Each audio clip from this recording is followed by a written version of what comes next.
মধ্যপ্রাচ্যে আবারও তীব্র উত্তেজনা ছড়িয়ে পড়েছে। সিরিয়ার রাজধানী দামেস্ক এবং দক্ষিণাঞ্চলীয় সুয়েইদা শহরে ইসরায়েলের ভয়াবহ বিমান হামলায় কেঁপে উঠেছে আকাশ বাতাস।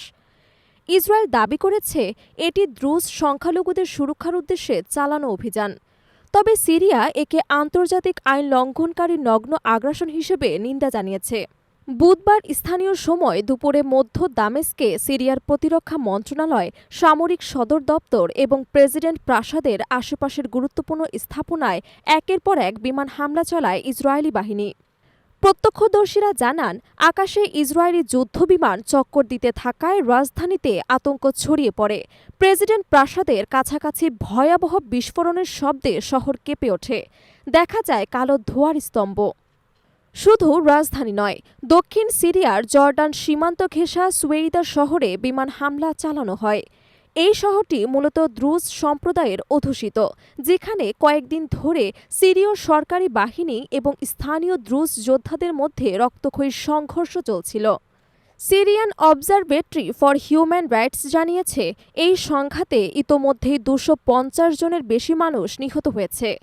ইসরায়েলি সামরিক বাহিনী দাবি করেছে, তাদের অভিযানের লক্ষ্য ছিল দ্রুজ সংখ্যালঘুদের সুরক্ষা দেয়া এবং সরকারপন্থী সেই বাহিনীগুলোকে আঘাত করা, যাদের বিরুদ্ধে দ্রুজদের ওপর হামলার অভিযোগ রয়েছে।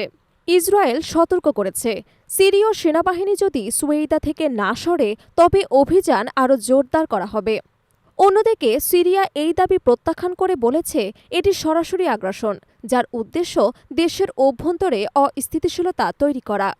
সিরিয়ার পররাষ্ট্র মন্ত্রণালয়ের অভিযোগ, ইসরায়েল ইচ্ছাকৃতভাবে উত্তেজনা উস্কে দিচ্ছে, যাতে দেশটির নিরাপত্তা এবং স্থিতিশীলতা ব্যাহত হয়। দ্রুজ সম্প্রদায় সিরিয়া এবং ইসরায়েল দুই দেশের প্রভাবশালী সংখ্যালঘু গোষ্ঠী হিসেবে পরিচিত। ইসরায়েল তাদের সম্ভাব্য মিত্র মনে করে এবং গোষ্ঠীটির অনেকেই ইসরায়েলি সেনাবাহিনীতে কর্মরত। তবে সুয়েইদার সব দ্রুজ ইসরায়েলের হস্তক্ষেপ সমর্থন করছে না, ফলে সম্প্রদায়ের ভেতরে বিভক্তি দেখা দিয়েছে।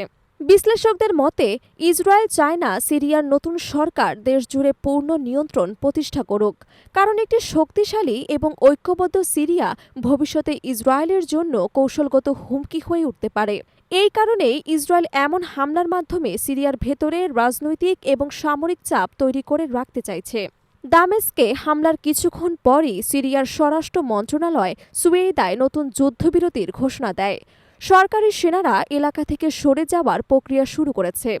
তবে এই যুদ্ধবিরতি কতটা স্থায়ী হবে তা নিয়ে গভীর সংশয় রয়েছে, কারণ দুই পক্ষের মধ্যেই দীর্ঘদিনের শত্রুতা এবং আঞ্চলিক ক্ষমতার লড়াই এখনও মীমাংসিত হয়নি।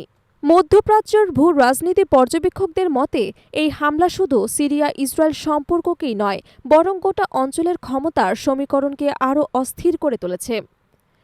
যুক্তরাষ্ট্র, রাশিয়া এবং ইরানের মতো শক্তিধর রাষ্ট্রগুলো পরিস্থিতির দিকে গভীর নজর রাখছে, ফলে আসন্ন দিনে সিরিয়ার সীমান্ত ঘিরে সামরিক এবং রাজনৈতিক উত্তেজনা আরও বাড়তে পারে বলে আশঙ্কা করা হচ্ছে।